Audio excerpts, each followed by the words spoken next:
Boa noite para quem vai entrando, compartilhando aí em suas mídias sociais. Daqui a pouco vamos estar iniciando a nossa live.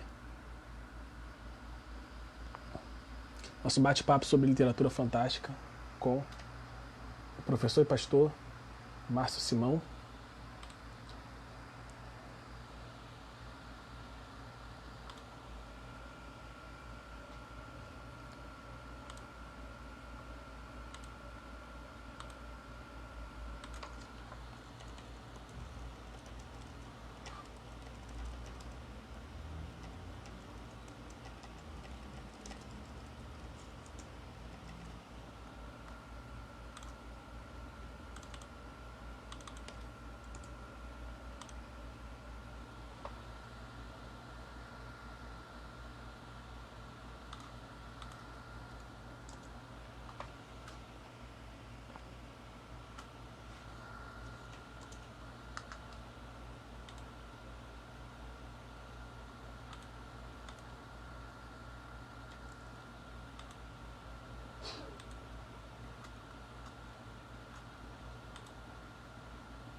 Boa noite para quem vai entrando.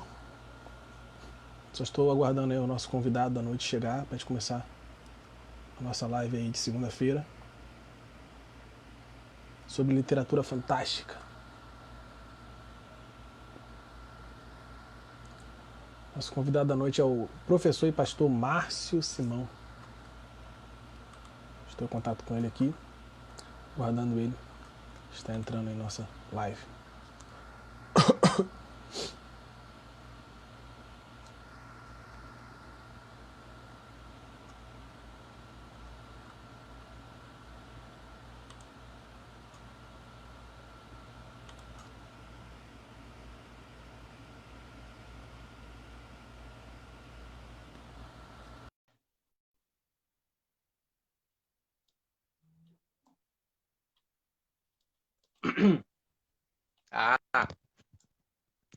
Boa noite, pastor. Graça e paz.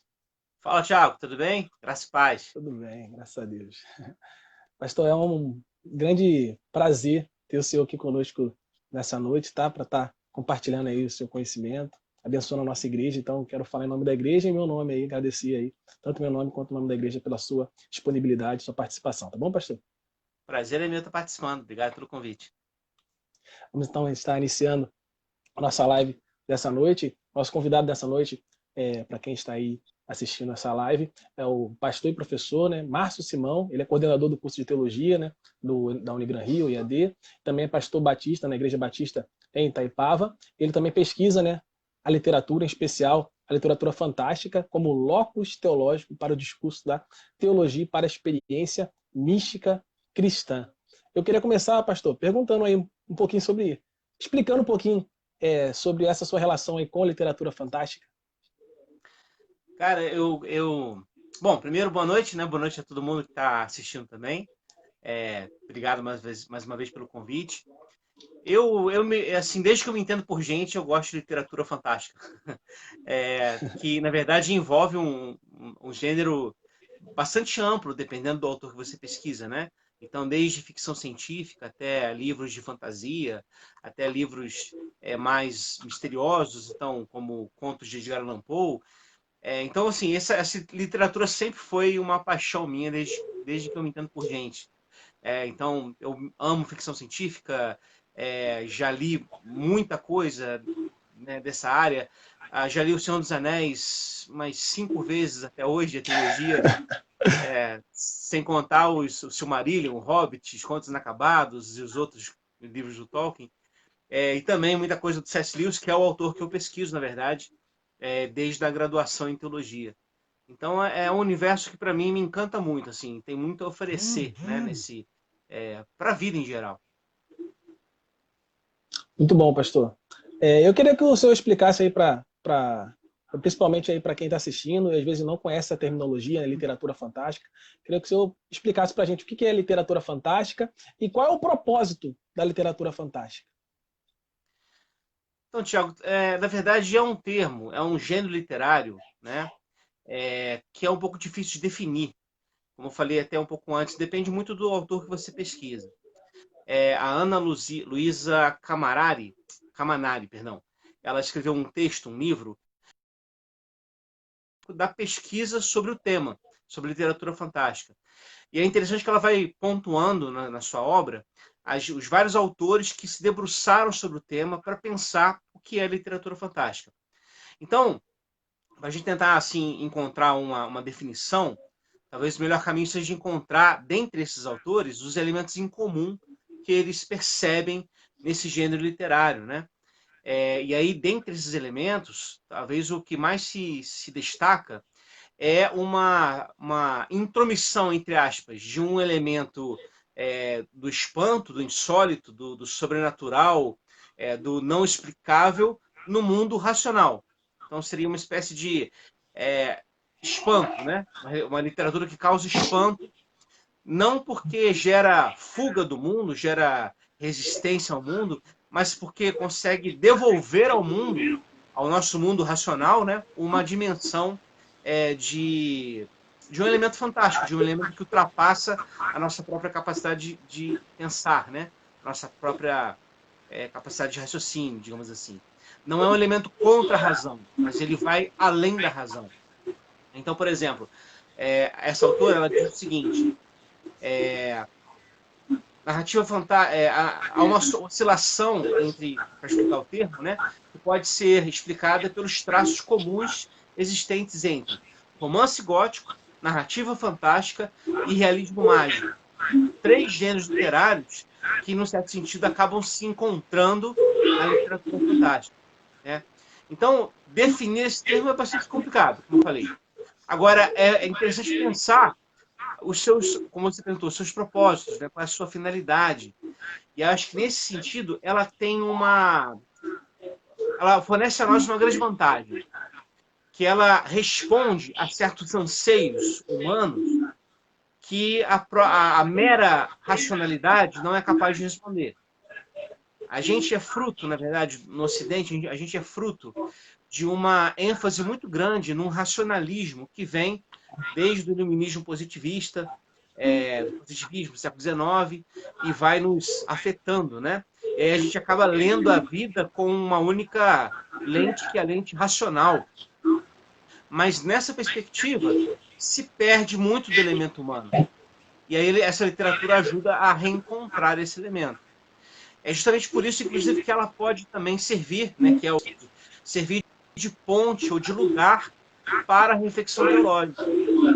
Porque também a reflexão teológica ela precisa ultrapassar esse mero racionalismo, né, positivista, que é muito fechado em si mesmo, que é muito dualista. Então, acho que ajuda, né, ter esses pontos de contato ajuda a refletir. Muito bom. Queria que você falasse um pouco sobre a história da literatura fantástica, né, sobre como surgiu esse gênero literário. Olha, é assunto para mais 5 lives. A gente tem um autor chamado Charles Nodier, que é o primeiro autor a se debruçar sobre esse conceito de literatura fantástica, de tentar entender a própria história, né, desse conceito. E ele divide esse conceito em 3 momentos. Ele fala primeiro da poesia como essa expressão de uma sensibilidade humana. A linguagem poética tem muito disso, né? A poesia ela é capaz de dizer coisas que outras linguagens são incapazes de dizer, né? Aliás, essa é a beleza da arte em geral. Ela é capaz de expressar algo que o mero falar não é capaz de dizer plenamente. Então ele fala da poesia.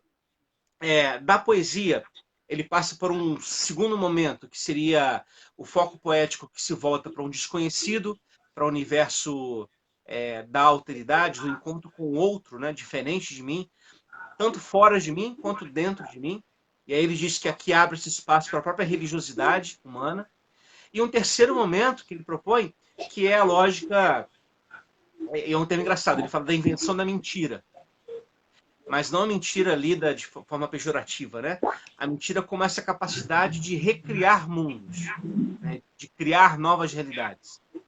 E aí isso que é interessante. Então ele é o primeiro que propõe essa análise, né, do que é a literatura fantástica. Depois dele, você tem outros autores que vão se debruçando sobre o tema. Dentre esses autores, um que eu pesquisei muito é o Tzvan Todorov.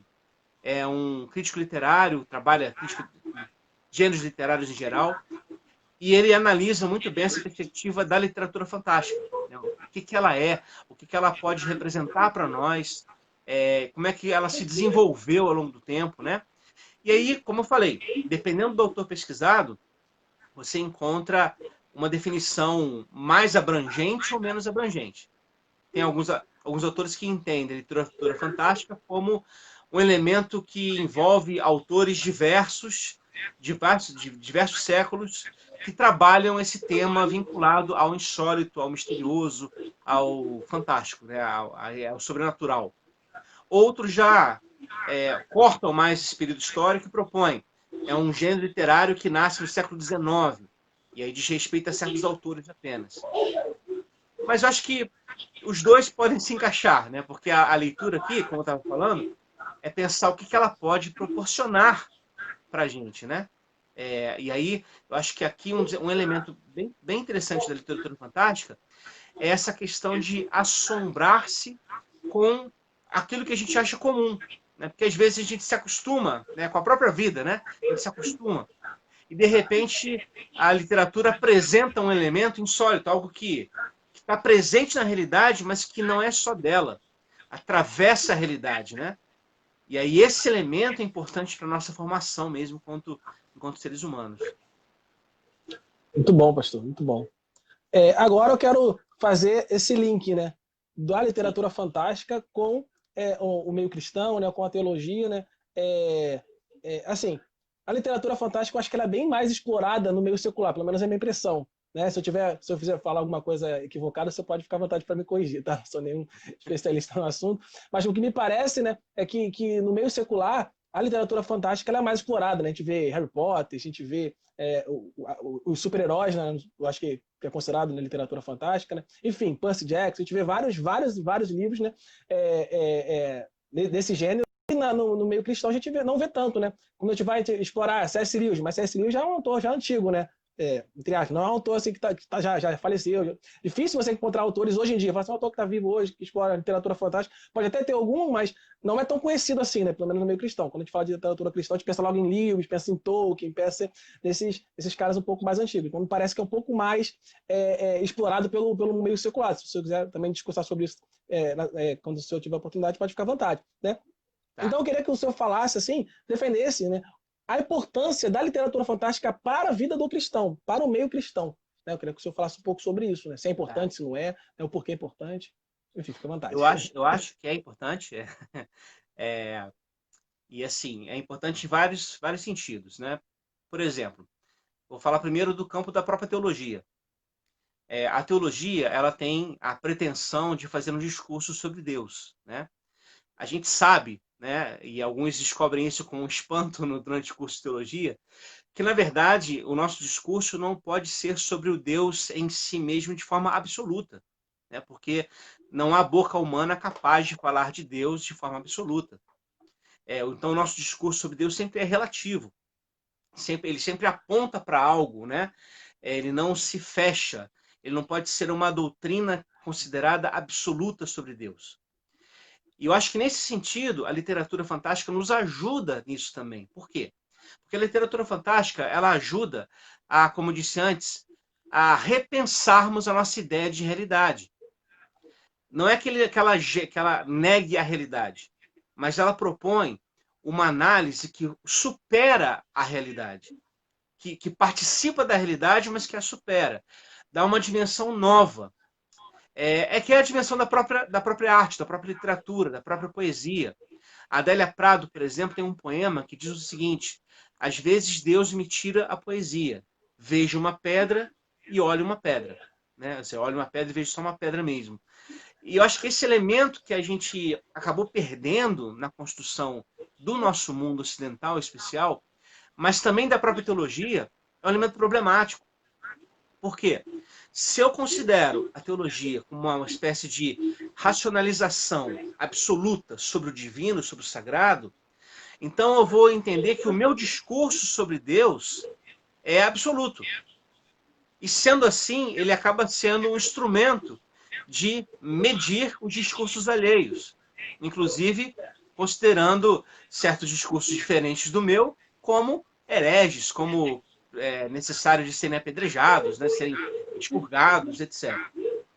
Então, acho que nesse sentido, olhando a teologia como com o olhar da literatura fantástica, a gente percebe o seguinte: a teologia não pode ter a pretensão de esgotar Deus, né, porque já dizia Santo Agostinho, né? Um Deus compreendido não é Deus.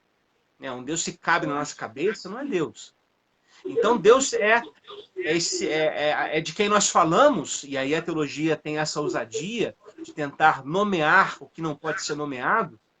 A gente fala sobre Deus, mas a nossa fala sobre Deus precisa estar ciente e consciente de que ela não é absoluta, que ela é uma fala sobre Deus e não a única fala sobre Deus.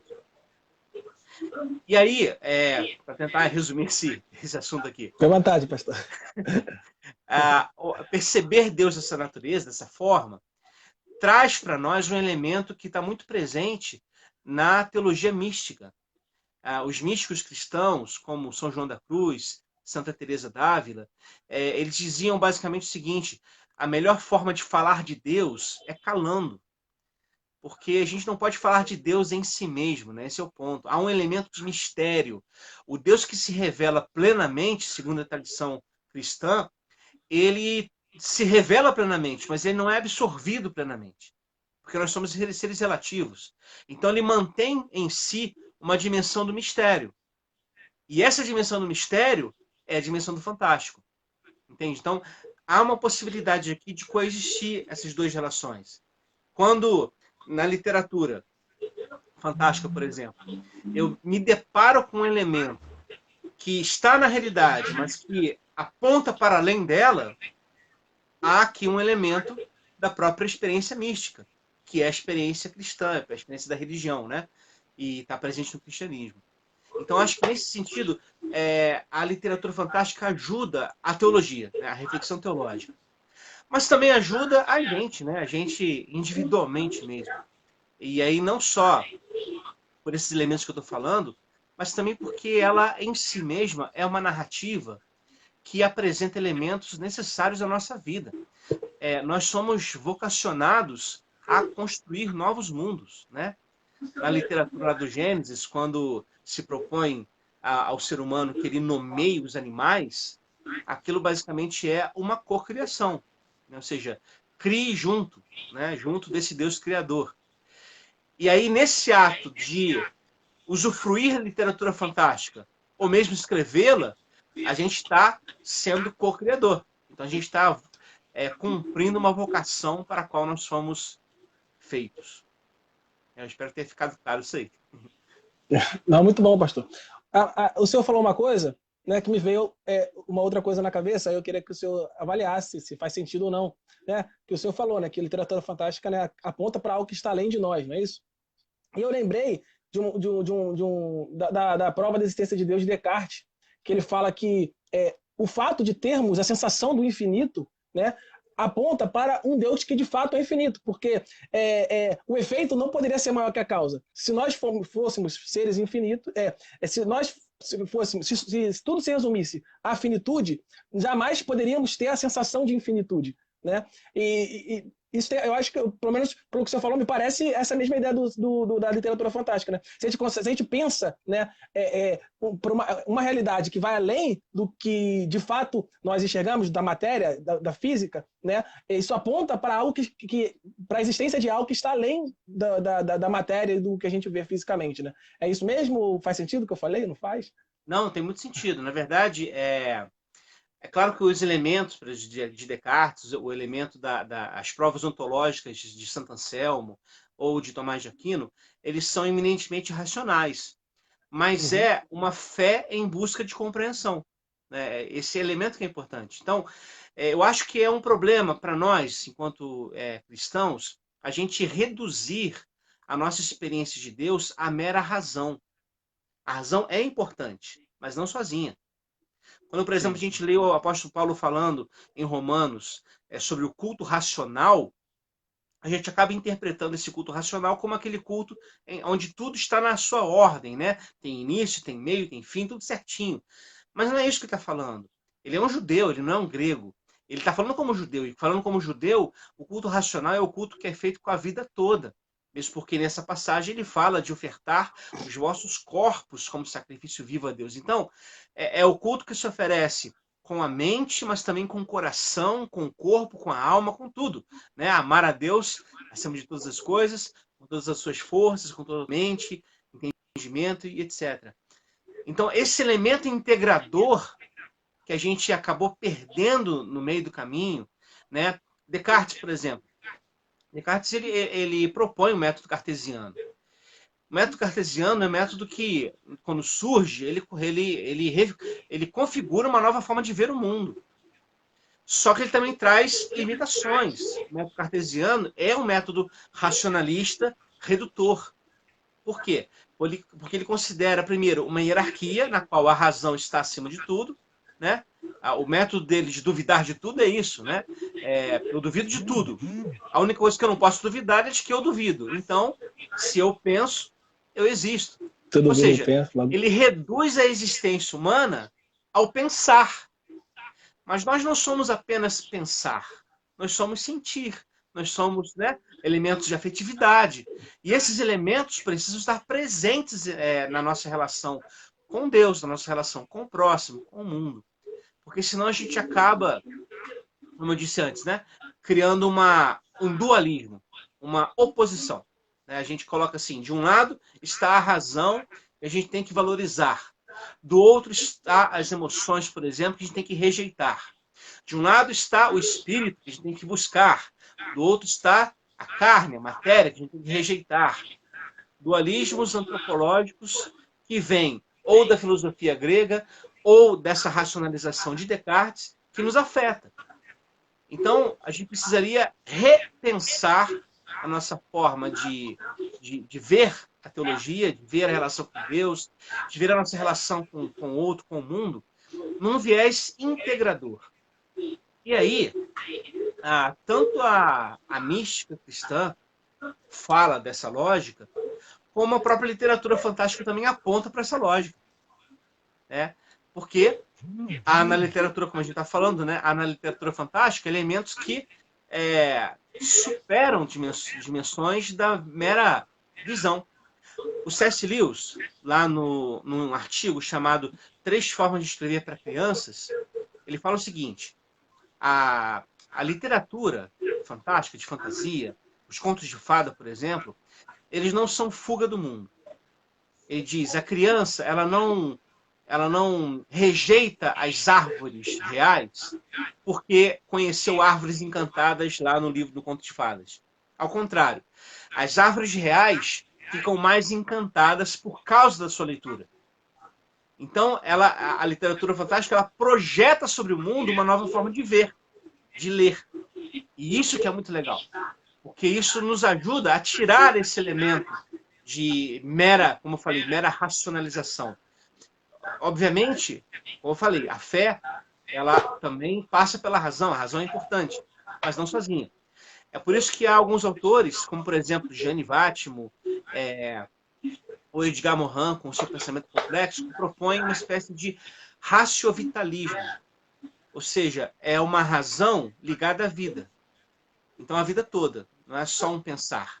É um pensar integrado ao sentir, integrado à afetividade, às relações, ao todo que nós somos. Né? E isso eu acho bem interessante. Muito bom, pastor. Muito bom mesmo. Agora, eu queria que o senhor falasse se a literatura ela pode servir para a edificação do relacionamento com Deus, né? E se sim, como a gente pode fazer isso? Como a gente pode ler a literatura fantástica com esse propósito? Eu acho que a literatura fantástica ajuda, né, na nossa fé, na nossa relação com Deus, na medida em que qualquer literatura ajuda, né? Qualquer boa literatura ajuda, né? Por exemplo, você tem lá o livro de Jó, né? Jó, que é um livro gestado no momento em que a sabedoria de Israel está passando por uma crise. Uma antiga leitura, que era uma leitura de causa e efeito, né? Lida naqueles provérbios do tipo, faça o bem e bem virá a você. Faça o mal e mal virá a você. Uma leitura muito de causa e efeito. Essa leitura não está mais servindo para a vida, porque as pessoas olham para a vida e percebem que isso não funciona. Tem muita gente boa, honesta, sofrendo muito. E tem muita gente desonesta, corrupta, vivendo aparentemente bem. Então, Jó é um personagem, que é como personagem literário, que responde exatamente a isso. Ele é um sujeito bom, temente a Deus, fiel, e acontece um monte de desgraça com ele. E ele é alguém, inclusive no livro, que pensa com as categorias de uma lógica de causa e efeito. Lá no início do livro ele fala que faz sacrifícios, inclusive para os seus filhos, porque pode ser que eles tenham pecado. Então, balança de causa e efeito, né? Se eles erraram, tem que fazer um sacrifício para compensar o erro. Bom, a tragédia de Jó, as tragédias que ele sofre, vão mostrando que essa leitura está incompleta, não é suficiente. E aí tem um determinado momento lá de Jó que ele, né, murmurando contra Deus, ele diz basicamente o seguinte: Deus mata crianças e se alegra com isso. Tá lá, sai da boca de Jó isso. Esse clamor diante do sofrimento do inocente, né, é o mesmo clamor que a gente encontra, por exemplo, no personagem Ivan, lá dos irmãos Karamazov, no qual ele olha e diz assim: o sofrimento, né, os adultos, né, pensando sobre o sofrimento, ele fala assim: os adultos comeram a maçã, que o diabo os leve a todos. Mas as crianças, as crianças. Então, perceba, né? O mesmo questionamento que está em Jó está presente também lá nos Irmãos Karamazov.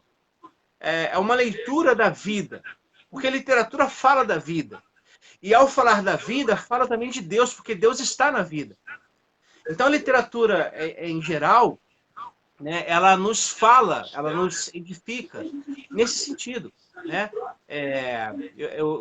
Vou ler Machado de Assis. Não é que eu vou começar a pregar Machado de Assis na igreja, mas as experiências humanas registradas no texto me ajudam a construir pontes, a pensar sobre mim mesmo, a me rever sobre novas leituras. E nesse sentido, a literatura fantástica, como também um gênero literário, ajuda nisso. Ou a literatura infanto-juvenil, por exemplo, né? Contos de fada. Eu amo contos de fada. Mas contos de fada é coisa de criança. Não. Citando Tolkien, quem disse que conto de fada é coisa de criança, nem que são contos de fada, nem que são crianças. Né? Contos de fada é um gênero literário riquíssimo, que apresenta muitas, não lições, né? Porque não é transformar a literatura num repositório de lições morais, não é isso. Mas ele apresenta para nós histórias que, por falar de coisas humanas, falam também de nós. Se a gente lê, por exemplo, o livro O Velho e o Mar, do Hemingway, que é uma narrativa belíssima, de um senhor que vai tentar pescar o peixe da vida dele no mar. É só isso, a narrativa é essa. E é uma narrativa que tem tantas camadas de interpretação que falam a nós. Nesse sentido, é importante lembrarmos, a própria Bíblia é literatura. Ela é literatura, né? Ela é texto, ela tem gêneros literários. E isso não esvazia a Bíblia como palavra de Deus, ao contrário. Isso a enriquece, porque ao percebermos as narrativas lá, nós estamos nos dando conta de elementos que também falam a nós. Então, acho que, resumindo aqui a resposta, há essa possibilidade de enriquecimento pessoal, lendo mesmo a literatura, né? Quanto mais literatura, mais leitura, melhor. Mas há também esse elemento mais pontual, de perceber que aquelas experiências que são vividas, a gente consegue identificá-las também. Por exemplo, tem um autor que eu gosto demais, que é o Isaac Asimov, de ficção científica. Tem um livro dele chamado Fundação. Né? Se você não leu o livro, peça perdão a Deus e vá ler, porque é bom. O Fundação, ele fala de uma experiência, de um momento na história humana, onde o ser humano já conquistou as galáxias. Então ele nem sabe direito de onde ele veio, qual é o seu planeta natal. E fala de um império gigante. Mas o império está fadado à destruição. Por quê? Por causa da estagnação da busca pelo conhecimento. Então, olha que coisa interessante. Um elemento que a gente pode enxergar na história humana.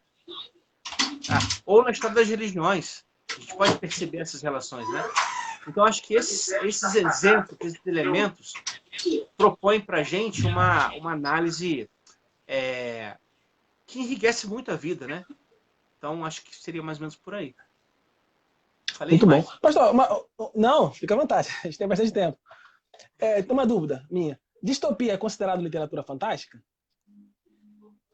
Mais ou menos, em si, as distopias, né, essas construções de um futuro apocalíptico ou de um futuro sem esperança, elas podem ser consideradas literatura fantástica enquanto lembretes de possibilidades que a gente pode chegar até elas se não mudar as coisas, digamos assim. E é claro que há um elemento de ficção nessas narrativas. Mas a literatura fantástica ela tem um elemento que eu acho interessante. Ela tem um elemento do, como eu falei, do insólito, né, do mistério, que invade o mundo. E ao invadir o mundo, transforma o mundo. Ou pelo menos permite que dá a possibilidade de transformação desse mundo. Então, eu acho que as distopias, nesse sentido, elas são muito mais lembretes, talvez pessimistas. E eu gosto de distopias, né? Eu gosto bastante desses universos distópicos, me atraem.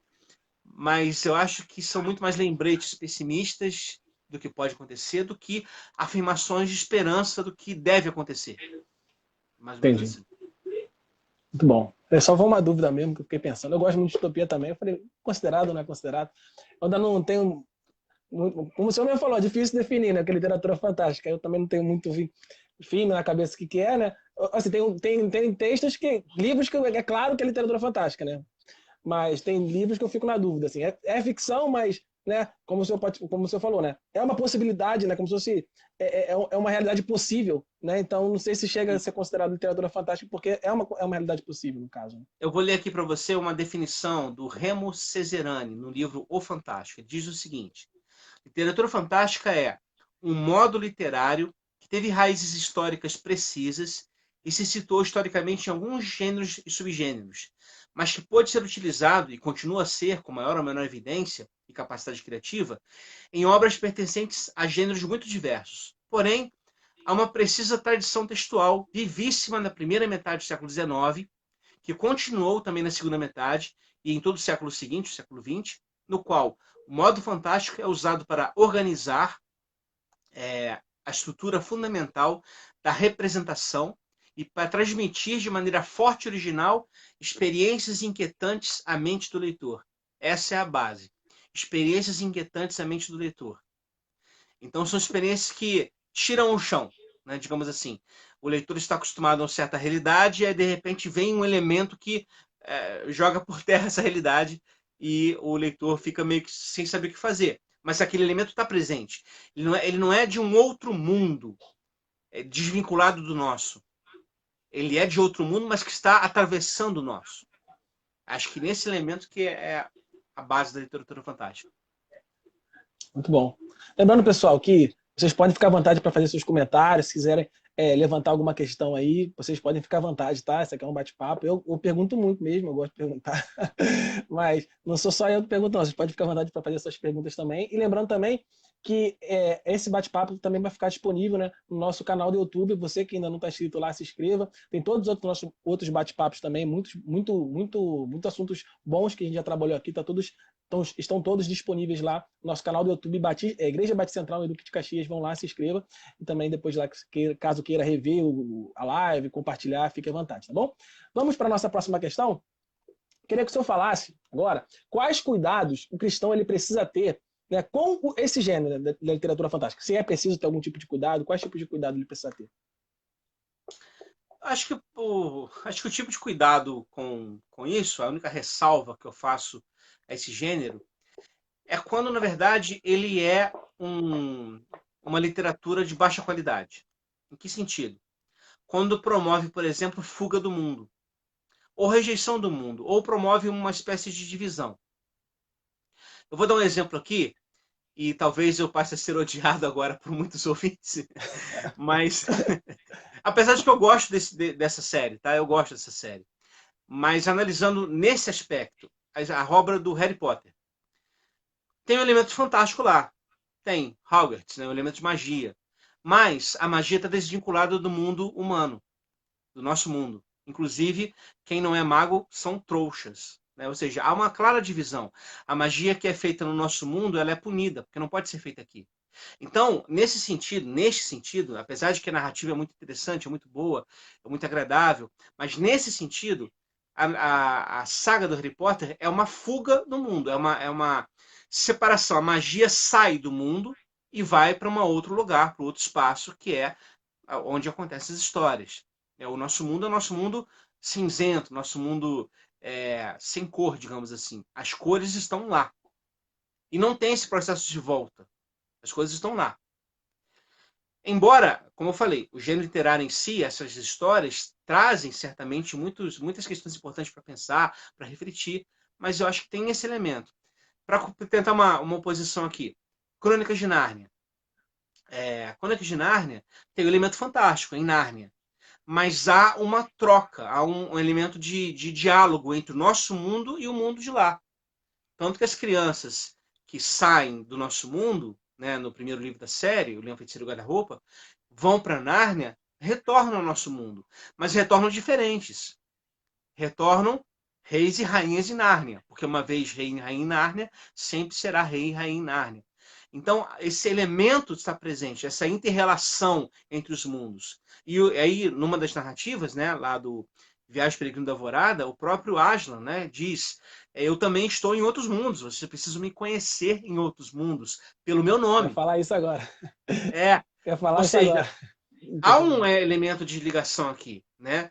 As Sim. histórias, elas estão relacionadas. Uma coisa que acontece aqui acontece lá, e uma coisa afeta a outra, né? Então, nesse sentido, a literatura de Nárnia não é uma literatura de dualidade, né? Dualista. Ela não separa, Uhum. como o Harry Potter talvez separe. E claro, né, essa leitura que eu faço é uma leitura muito pessoal, ela está aberta a críticas, sem problema. Sem tirar, como eu falei, os elementos muito bons da narrativa, tanto de Harry Potter quanto de Narnia. Mas eu diria isso, que uma literatura que gere fuga do mundo, né? Uma literatura que gere rejeição do mundo, né? No qual a fantasia que ela gera, na verdade, é escapismo. Isso para mim é um problema. Mas para mim é um problema em geral, não apenas porque eu sou cristão. Um problema para qualquer leitor desse tipo de literatura, né? Eu acho que no meio cristão, ainda há, isso tem diminuído muito, mas ainda há uma certa resistência a gêneros literários distintos. Assim. Eu me lembro que quando eu estava na graduação, eu escrevi um artigo para uma revista batista chamada A Teologia de O Leão, a Feiticeira e o Guarda-Roupa.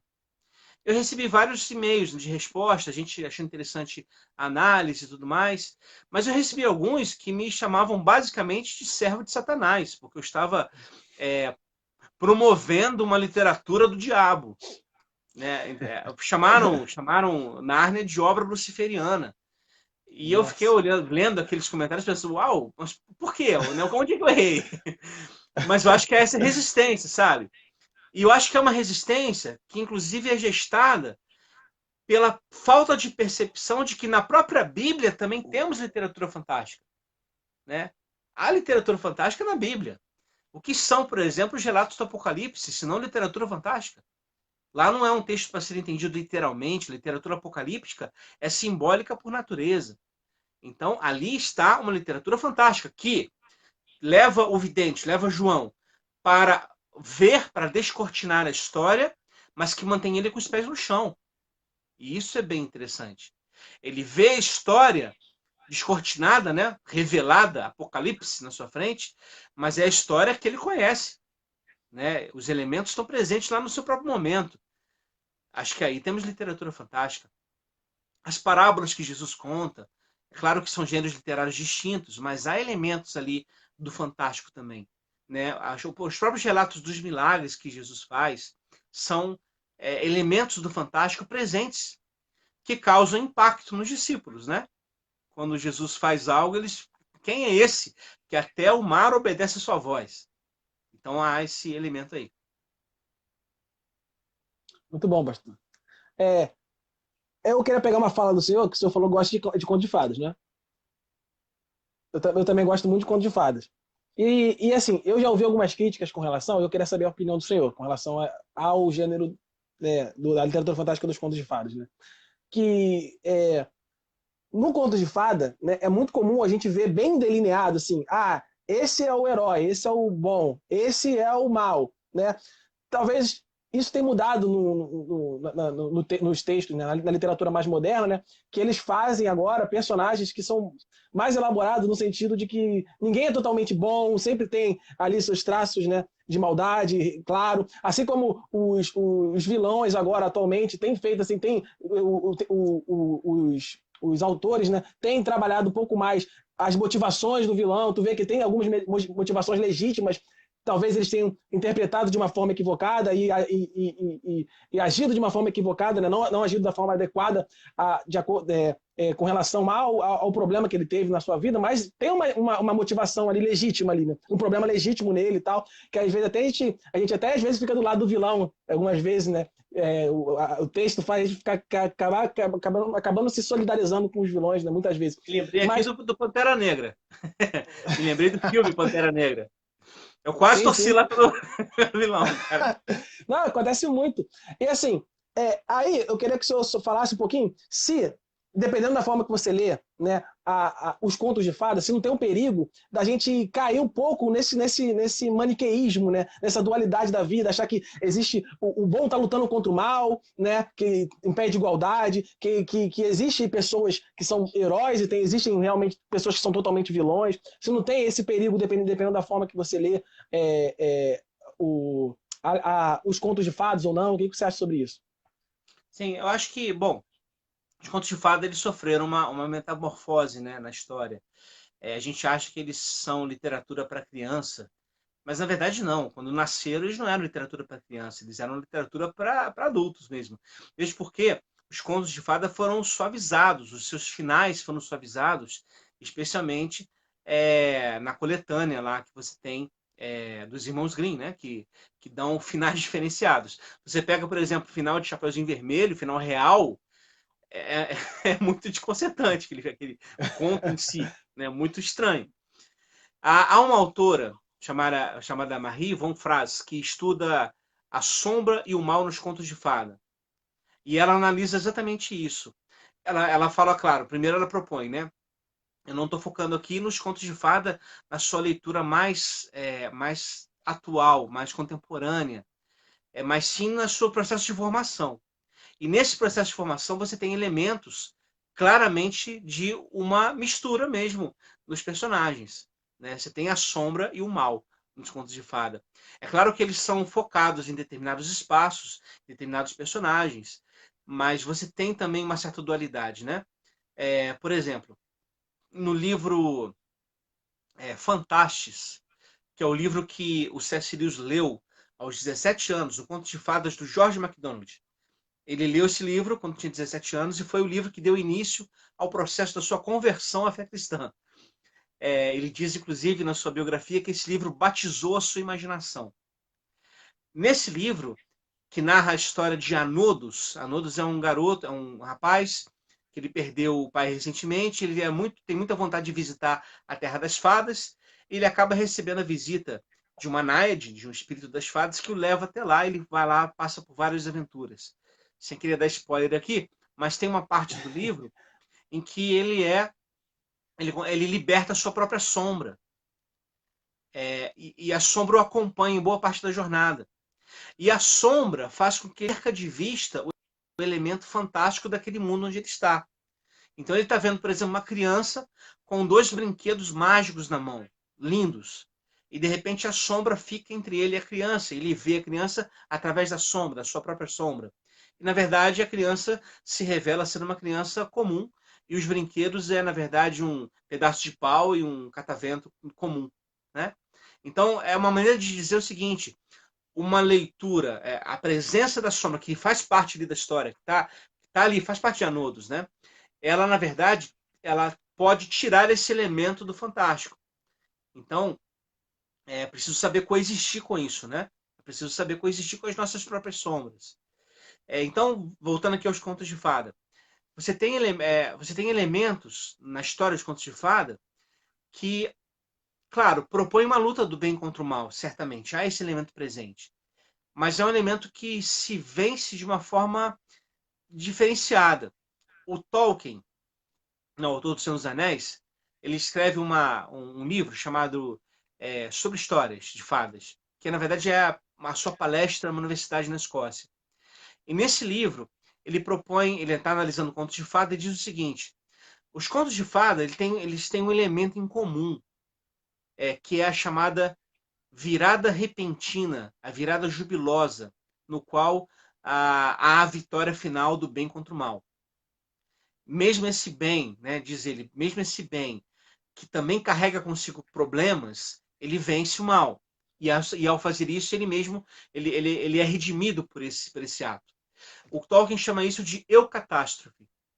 E ele diz o seguinte: do ponto de vista da história humana, o evangelho é a eucatástrofe da história.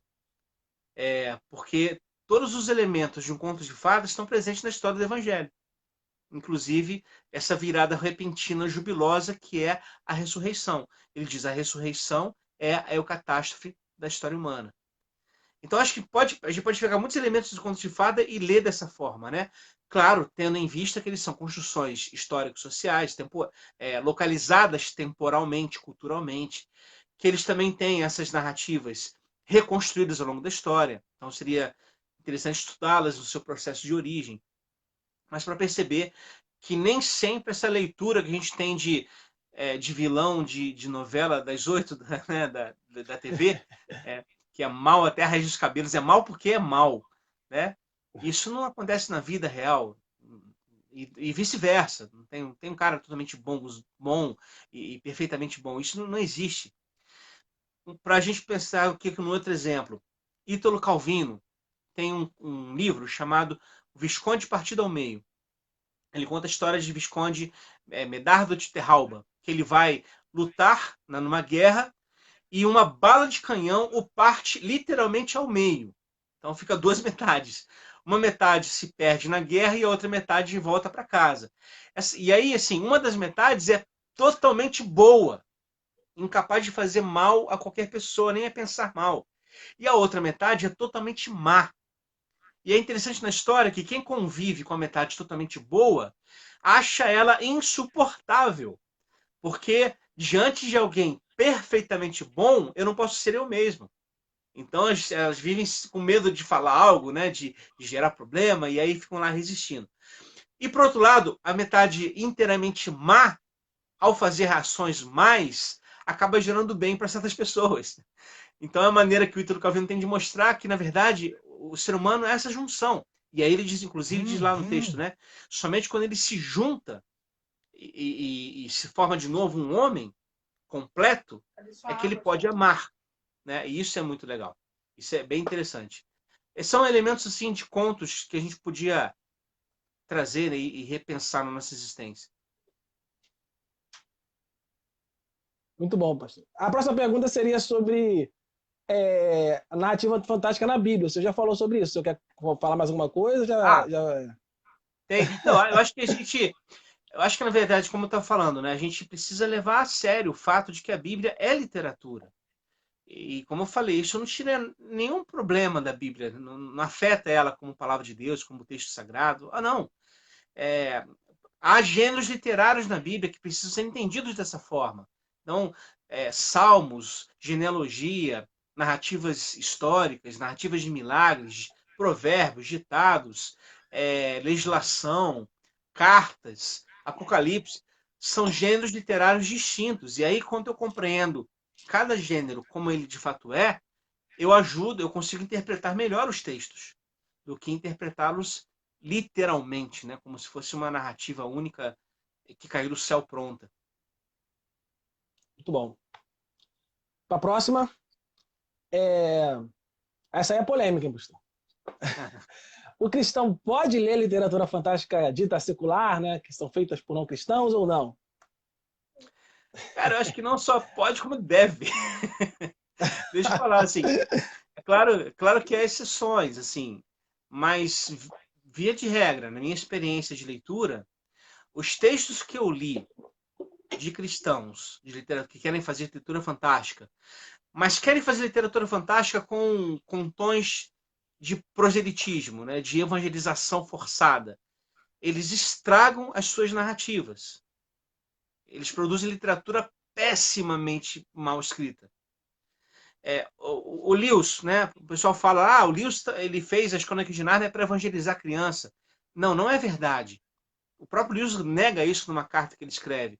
Ele fala o seguinte: algumas pessoas dizem ou pensam que eu comecei a imaginar da seguinte maneira: qual seria a melhor forma de escrever para a criança? O Evangelho, né? A história do Evangelho. Bom, vou fazer então animais para que eles sejam representantes dos personagens da Bíblia. Então o leão vai ser Jesus, a feiticeira vai ser o diabo e assim por diante. Aí ele fala assim: eu jamais conseguiria escrever assim. A história de Nárnia surgiu para mim com imagens. A imagem de um fauno carregando presentes num dia de inverno. Nem havia Aslan nesse momento, nem havia o leão. Só que aí ele diz o seguinte: só que quando você escreve uma boa literatura, tudo que você flui por essa literatura. Então, normalmente, naturalmente, a sua percepção de fé estará presente no texto, sem que você force isso. Literatura apologética, literatura de fantasia apologética é, lamentavelmente, uma das piores experiências que eu já vi na vida. Né? Para todos os lados. Tanto o apologético que quer provar, né, que o cristianismo é o caminho, né? Como o apologético que quer, por exemplo, propor uma leitura ateísta da vida. Eu lembro aqui da teologia do Philip Pullman, né? A Bússola Dourada, A Faca Sutil e a Luneta Âmbar. Que são livros que... O primeiro livro é muito bom, muito agradável de ler, tem umas propostas muito interessantes, mas o Philip Pullman, ele se declara mesmo, ele já disse em entrevista, ele é o anti-Lewis. Ele quer, então, provar pelo seu texto, pela sua história, a sua forma de escrever. Só que ao fazer isso, na minha leitura pessoal, ele estragou a sua trilogia. O final da trilogia é horrível, porque ele quer fazer literatura apologética. Literatura apologética não cabe. Em nenhum lugar, aliás. Nem no campo da apologética. Não cabe. Muito bom. Eu vou contar uma experiência aqui pro senhor.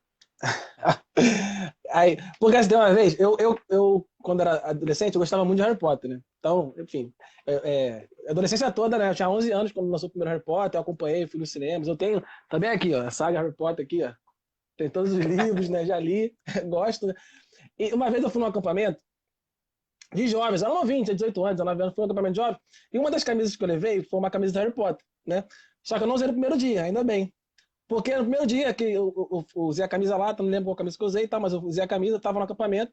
Aí o pastor pregou e começou a falar que Harry Potter era coisa do diabo, porque prega bruxaria. Aí eu nem tirei a camisa da bolsa, né? Não usei.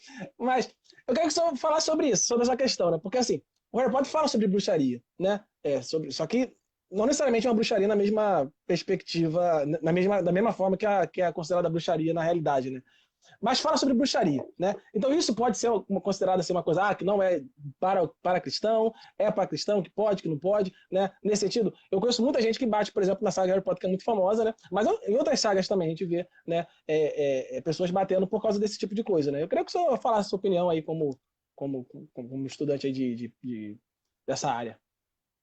Olha, tem uma história, né? Uma história que é talvez vinculada à literatura fantástica, que é o seguinte: a história de um homem que ele estava caminhando com sua esposa, e aí a esposa acabou sendo atacada pelos homens da cidade e ela foi assim violentada, né?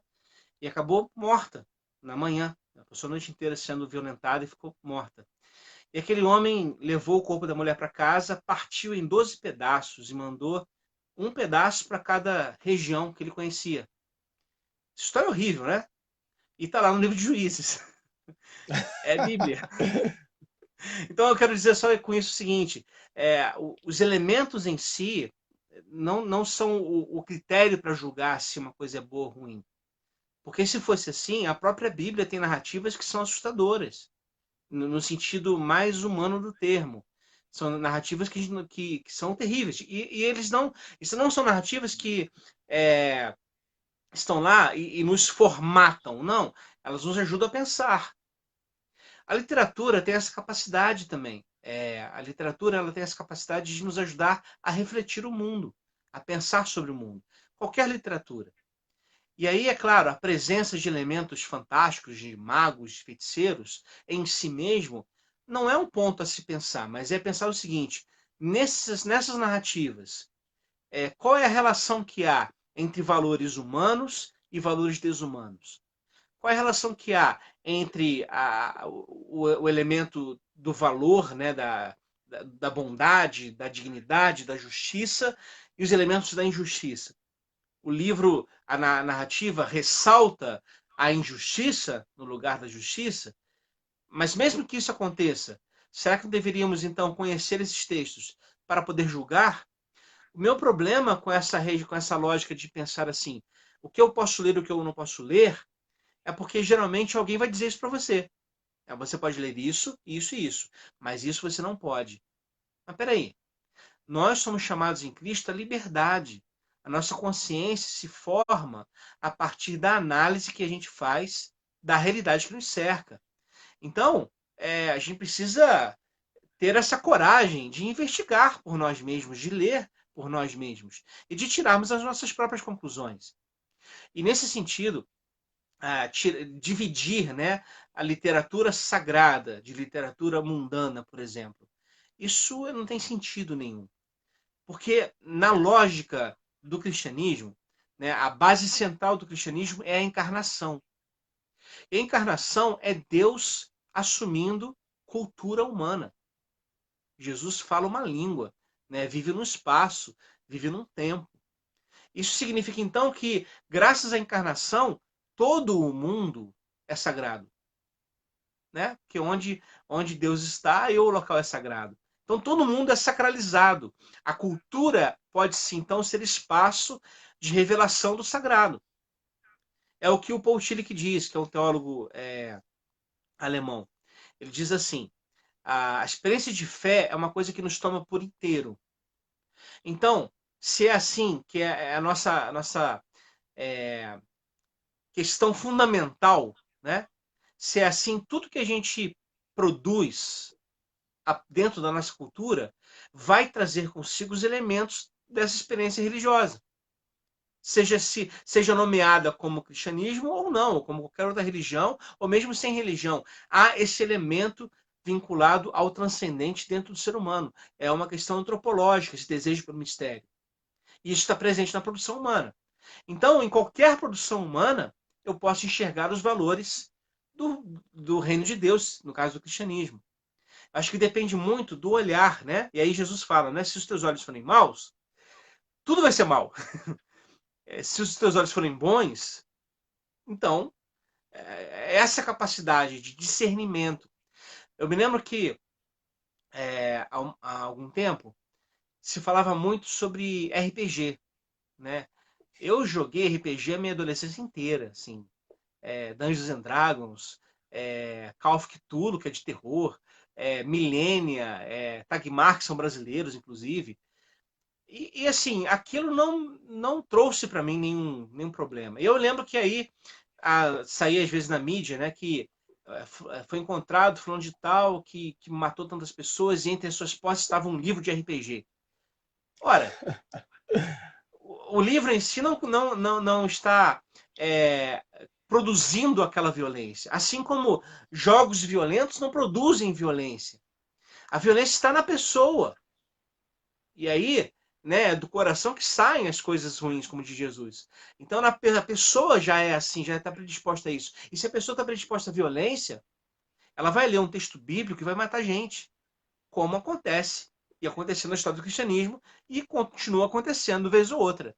Né? Gente que, em nome da defesa da doutrina correta sobre Deus, mata pessoas, simbólica ou literalmente. Então o problema não está nas coisas em si. Né? O apóstolo Paulo diz isso, né? Tudo é puro para os puros. Ele diz assim: eu não considero nada impuro, salvo para aquele que assim o considera. Ou seja, o problema não está na coisa, o problema está no olhar. Como se olha para aquilo. E se a gente não ensina a discernir, e a única forma de aprender isso com essa literatura, por exemplo, com essas experiências, se a gente não ensina a discernir, vai ser muito difícil desenvolver uma consciência crítica, né, por nós mesmos. Acho que seria mais ou menos isso. Listas, gente, as listas assim de não faça isso, não faça aquilo, são um caminho muito fácil para a hipocrisia, né? Ou para uma vida muito triste, muito lamentável assim, né? Muito complicada. Então, eu não tenho o menor problema em ler esses textos e pensar sobre eles, né? Muito bom, pastor. Muito boa resposta. Minha mãe falou aqui, ó. Thiago também joga RPG. Minha mãe tá me denunciando aqui. A gente tem que marcar, cara, tem que marcar online então algum dia. Ah, pastor, tem uma Mas pergunta aqui que fizeram para o senhor. vou te falar. É, o Ricardo Tomé, ele já esteve aqui conosco para falar sobre estoicismo. Ele botou assim: ó, boa noite, pessoal. No meio fantástico é muito falado de fórmula da jornada do herói, usada bastante em roteiros de cinema para construir arcos de personagem. Já ouviram falar nesse termo? Ele tem eco no pensamento cristão? Abraços. Ah, uma ótima pergunta. Tem Joseph Campbell, né? Que é um autor que trabalha o mito, estuda o mito. Ele escreveu, na verdade, tem dois livros importantes dele, né? Um que ele escreve com Bill Moyers, que é O Poder do Mito, e o outro que ele escreve justamente A Jornada do Herói, a Saga do Herói, que é uma espécie de arquétipo. É um arquétipo que cabe em várias histórias, né? O personagem tem um chamamento, e aí esse chamamento o conduz a uma certa situação de crise de diversidade. Ele, a princípio, desiste, mas depois é convocado mais uma vez e reforça seu movimento de atender ao chamado. Aí, uma vez que ele está na sua missão, essa missão o acaba levando a uma perda, seja uma perda pessoal ou então a própria morte. E aí a sua missão é autenticada por um retorno, seja porque ele volta mais forte, seja porque ele ressuscita, e assim por diante. Nessa lógica de estrutura, você tem, sim, o próprio arquétipo do Evangelho, da narrativa de Jesus. O Lewis, inclusive, o C.S. Lewis, ele trabalha muito isso num artigo chamado O Mito se Tornou Carne, ou Fato, perdão, o Mito se Tornou Fato, no qual ele diz o seguinte: os mitos ao redor do mundo, né? Ele analisa mitos nos seus estudos, ele chega à conclusão de que os mitos apontam para o mito verdadeiro, o mito que se tornou fato. No seu processo de conversão, o Lewis dizia o seguinte: os mitos são mentira, né? Os mitos são falsidade. Então, para que eu vou acreditar nessas coisas, né? Um homem que morreu há 2.000 anos atrás, que ressuscitou. Isso claramente é um mito. E aí, numa conversa que o Lewis tem com o Tolkien, né? Aliás, a amizade entre os dois ajudou muito, né? A gente só tem, por exemplo, O Senhor dos Anéis publicado porque o Lewis incentivou o Tolkien a escrever O Senhor dos Anéis. Por sua vez, as Crônicas de Nárnia foram lidas pela primeira vez num pub, né, em inglês, né, lá entre os Inklings, né, o grupo que eles faziam parte. O Lewis, o Tolkien e outros escritores de literatura de fantasia. Mas, enfim, nessa conversa entre o Tolkien e o Lewis, o Tolkien ele conta para Lewis uma espécie de poema, que eu vou até ler aqui para você. Deixa eu só encontrar ele aqui. É chamado Mitopoeia. E esse, na verdade, o poema é grande, né? Vou citar aqui apenas uma pequena parte. Ele diz assim, ó. Esse seria um poema do Tolkien para o Lewis. Meu caro, eu disse, embora aliado, o homem não é perdido nem mudado. Sem graça, sim, porém não sem seu trono. Tem restos do poder de que foi dono. Subcriador, o que a luz desata, e de um só branco cores mil retrata, que se combinam variações viventes e formas que se movem entre as mentes. Se desse mundo as frestas ocupamos, com elfos e duendes, se criamos, deuses, seus lares, treva e luz do dia, se dragões plantamos, nossa é a regalia, boa ou má. Não morre esse direito, eu faço pela lei na qual sou feito. O que o Tolkien está dizendo basicamente é o seguinte, lembrando aqui duas coisas. Primeiro, os mitos, eles não são mentira, eles são formas de expressar uma realidade que ultrapassa a própria linguagem. E o ato de criar esses mitos na literatura é um ato ligado à própria perspectiva da criação, né? Subcriar, criar junto, uma vocação que Deus dá ao ser humano. Então a gente pensa o seguinte: o universo ele não é um universo estático, harmonioso e parado. Ele é um universo em expansão. E como universo em expansão, há o caos presente. O ser humano é chamado por Deus a cumprir a sua vocação de harmonizar esse caos, de dar ordem a esse caos, como ele fez lá, dando nome aos animais. E a gente faz isso, diz o Tolkien, pela literatura também. Essa é a perspectiva. Aí ele diz assim, o Tolkien continua dizendo, os mitos e as imagens presentes na literatura fantástica são criações humanas sobre a verdade. Né? Ou seja, os seres humanos estão criando histórias sobre a verdade. A verdade, então, ali é vista como um espelho. Ela reflete algo pela história do mito. E aí ele vincula imaginação, literatura fantástica, mito e a própria experiência religiosa numa única coisa. Né? E aí ele depois acaba citando também essa perspectiva do herói. Então, o arquétipo do herói, como um mito também, um monomito, né?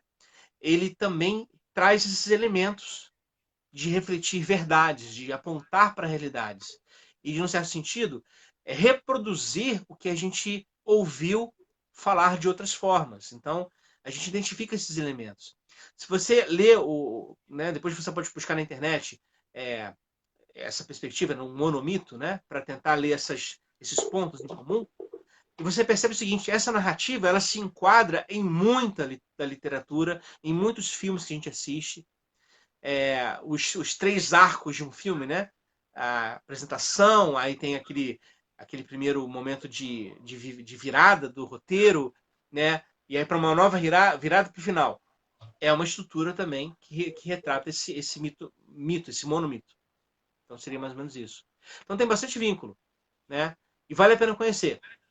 Joseph Campbell é um autor muito bom para leitura. Inclusive, tem um texto aqui. Ah, não está aqui, está em outro lugar. Está em algum lugar por aqui por trás. Esse texto do Campbell. Muito bom, pastor, muito bom. Vamos fechar a live de hoje com uma última pergunta? Fica aí. Que é a seguinte. Queria que o senhor citasse aí alguns livros que mais te marcaram. E o motivo aí deles mais terem te marcado, né? O que você extraiu deles, né? O que eles te fez pensar, como que ele fez você mudar a sua forma de enxergar a vida, enfim. Fica à vontade aí para estar expondo aí. Tá legal. Essa última pergunta vai ter umas 5 horas de duração, tá bom? Mas a gente vai... Tô brincando, mas é porque tem bastante coisa que atrai minha atenção, né? Como eu falei aqui no início, eu estudo especialmente dois autores. O Tolkien e o Lewis. Mais o Lewis, eu foquei mais no C.S. Lewis. Então o Lewis tem, né, acho que a obra mais conhecida dele são as Crônicas de Nárnia. Mas não são os únicos textos. Ele tem uma trilogia de ficção científica, que inclusive está sendo relançada no Brasil, vale a pena procurar. Tem o livro Além do Planeta Silencioso, Perelandra e Aquela Força Medonha. Tá? Esses três livros misturam ficção científica, literatura fantástica, contos de fada, mitologia de Arthur, do rei Arthur, numa única narrativa. E é fantástica a história. Então me marcou. Inclusive, a minha dissertação de mestrado foi sobre esse tema. Essa aqui. Né? Aproveitar e fazer propaganda, jabá. Aqui, ó. Teologia e Literatura Fantástica, a Redenção na Teologia Cósmica de C.S. Lewis. Aqui eu propus o seguinte, pensar como a redenção cristã é lida nos textos de Lewis, especialmente na teologia cósmica. E eu percebi uma coisa interessante. O Lewis, enquanto... Ele não era teólogo, né? Mas enquanto escritor de literatura cristã, ele ia até certo ponto nas suas afirmações de fé. Ele não ultrapassava assim o que era relativamente conhecido já e afirmado. Mas no seu campo da ficção, ele vai muito além. Então, mais um sentido para dizer que a ficção é um espaço teológico também. Ela é capaz de levar além o pensamento teológico. Então, na narrativa, eu não quero contar aqui para dar spoiler, mas na narrativa aqui dessa trilogia, você tem uma história muito clara de redenção. Né? A narrativa ela gira em torno de um protagonista que é o Hanson, que é um personagem, inclusive, criado como homenagem ao Tolkien, porque o Hanson é um filólogo, como o Tolkien também era. E o Hanson ele é sequestrado por dois cientistas e levado até Malacandra, na verdade, o planeta Marte, no idioma local. Lá ele descobre que tem seres lá, inteligentes, que vivem em harmonia e que são servos de Maleudil, o único deus que é filho do velho. E também tem a terceira pessoa. Olha que interessante. E é uma construção na qual, assim, há um mal que foi feito, né? Um mal, pelo mal encarnado, foi feito um mal naquele lugar, mas não afetou todas as criaturas.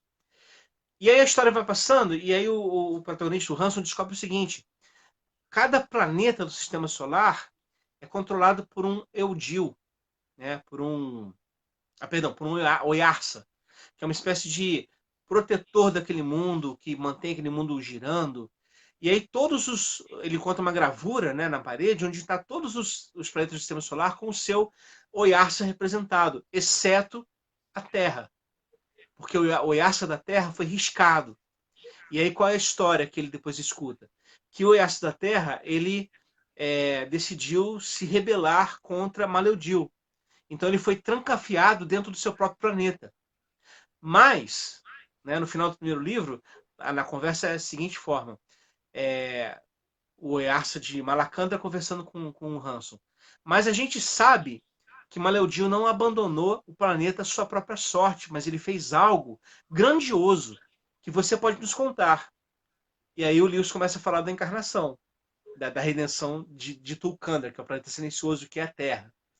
E assim, vai ligando essa narrativa. No segundo livro eles estão em Vênus, e Vênus é um mundo paradisíaco, no qual só há um homem e uma mulher. Então seria uma repetição da narrativa do Éden, mas lá também tem a presença do mal que vai tentar o casal a fazer algo, desobedecer a Deus. E aí o Hanson está lá para tentar impedir isso. Assim, é uma narrativa que vale muito a pena. Além disso, eu citaria aqui O Grande Abismo, que também é do Lewis. É uma obra de ficção, né, de fantasia, na qual um grupo de pessoas sai das proximidades do inferno e vai até as proximidades do céu.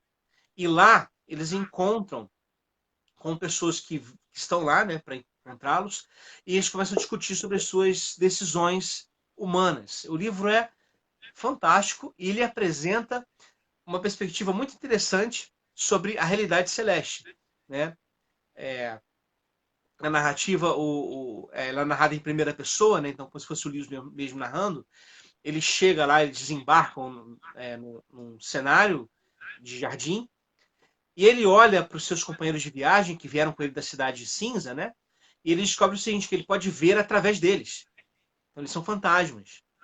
Ele olha para o chão, ele percebe que ele consegue ver a grama através do pé dele. Então ele também é um fantasma. Só que de repente ele diz assim, a minha mente se reorganizou e eu vi como as coisas de fato eram. Os homens e mulheres que estavam comigo eram como sempre foram. Homens e mulheres reais.